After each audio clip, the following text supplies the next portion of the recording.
Merci Monsieur le Président. Monsieur le Ministre, ça fait plaisir de vous voir autant optimiste sur l'intelligence artificielle en France. Toutefois, un rapport du Sénat de novembre 2024 montre que Mistral AI était dans le top 10 en juillet 2024 et en novembre 2024 n'y était plus. Donc, quelque part, on est en train de reculer, ne serait-ce que sur l'intelligence artificielle elle-même. Je rejoins les deux collègues qui ont parlé de souveraineté. La chaîne de valeur concernant, je dirais, la possibilité de produire l'intelligence artificielle, même les États-Unis l'ont pas. Je me permets une correction. Les États-Unis, acteurs super dominants du secteur, dépendent encore largement de la fabrication des puces en dehors de leur territoire. Donc, la question que je vous pose est simple. Si on parle des matières premières, de l'énergie, des semi-conducteurs, des processeurs, du stockage des données, des supercalculateurs, des logiciels d'entraînement, des modèles de fondation, du réglage fin et de l'application, toute la chaîne de valeur, est-ce qu'on est capable de l'avoir réellement en France, alors qu'on a déjà du retard au niveau numérique? Et si on considère que la souveraineté ne peut pas se faire sur notre territoire, mais au niveau de l'Europe, est-ce que vous êtes capable aujourd'hui, ou est-ce que vous serez capable de vous partager, je dirais, toute cette chaîne de valeur avec une garantie que chaque pays qui va en posséder un petit bout puisse contribuer à cette souveraineté? Je vous remercie.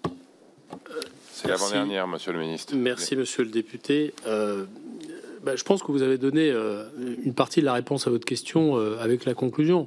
La souveraineté, ça ne signifie pas nécessairement tout produire et tout extraire, a fortiori, sur notre sol ou de notre sol. La souveraineté, ça signifie, dans mon esprit, rester maître de son destin. Et en matière économique et sur les chaînes de valeur, ça signifie ne pas dépendre d'un fournisseur, d'un producteur ou d'une source de ressources naturelles. Donc il y a cet enjeu assez crucial qui est celui de la diversification des fournisseurs, qui aujourd'hui n'est pas acquise. Et j'évoquais le sujet tout à l'heure à propos des GPU, qui sont produites principalement et même essentiellement et même totalement aux États-Unis à l'heure où nous parlons.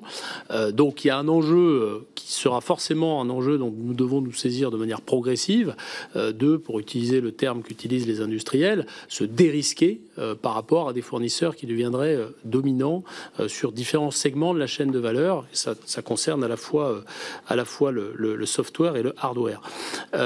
Et donc par rapport à ça, dire quand même qu'il y a matière à progresser, indépendamment de la diversification, sur différentes verticales, et notamment la question de l'extraction minière. Nous avons une stratégie qui vise à nous rendre un petit peu plus autonomes. J'ai moi-même relancé l'inventaire minier il y a quelques semaines avec le BRGM.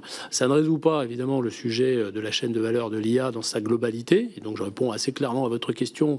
Est-ce qu'on a demain la possibilité d'avoir l'ensemble de la chaîne de valeur de l'IA sur notre territoire?